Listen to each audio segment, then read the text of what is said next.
Kickoffs. Yeah, Travis is a guy that we really like back there, sure-handed, good decisions. Jalen Red, explosive guy. Also, he's played so much football, very savvy. Guy can also make good decisions, and he throws it up in there as a blocker too, so we trust him. We're like Javon in the return game, both in the punt return game and the kickoff return as well.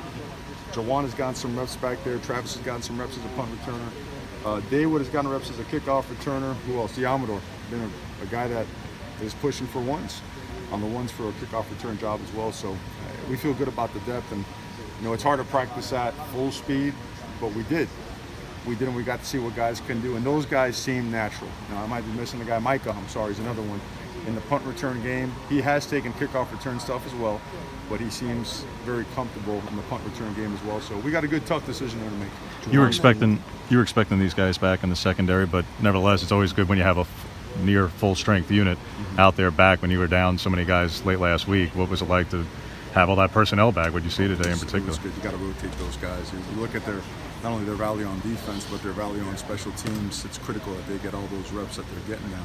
And you got to throw these young guys into the fire as well. You got to find out if they can think, if they can make their calls, react, communicate on the run, and then can they learn? Can they digest this stuff? Can they learn conceptually, and then have it transfer over to the football field? You'd said in LA that you thought Brady could compete for that starting job. He certainly has. He was taking first-team reps the better part of last week. What have you seen from him that's been different in this defense? He's talked about being more comfortable in a traditional safety spot. How big a difference has that been for him? It's a good decision maker. I mean, the guy triggers. He sees things, he diagnoses them very quickly, and boom, he can hit the gas and run the alley to make a tackle. He can play the middle of the field, he can play off the hash.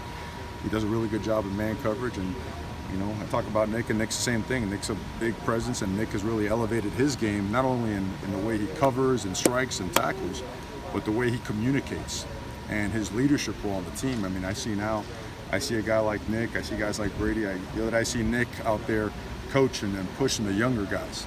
That is a significant next step for a guy on our football team that's been here on 30 years. So stuff like that is, the intangibles are evaluated as well, and both those guys are pushing, and it's a healthy thing. And you know what? Look, that's what I want for my son. And my son you've seen them, they're skinny, so I don't know. Maybe they'll play hockey. I have no idea. But you want them in an environment where they're competing, and we want guys competing. We do not want guys thinking that they're automatically awarded a starting position. It's almost poisonous to create that kind of an environment. So we're pushing that. We're going to continue pushing that, and guys have to feel a little bit uneasy, uncomfortable until they solidify themselves as a guy that we're going to go with. And we want to do that on a week-to-week basis.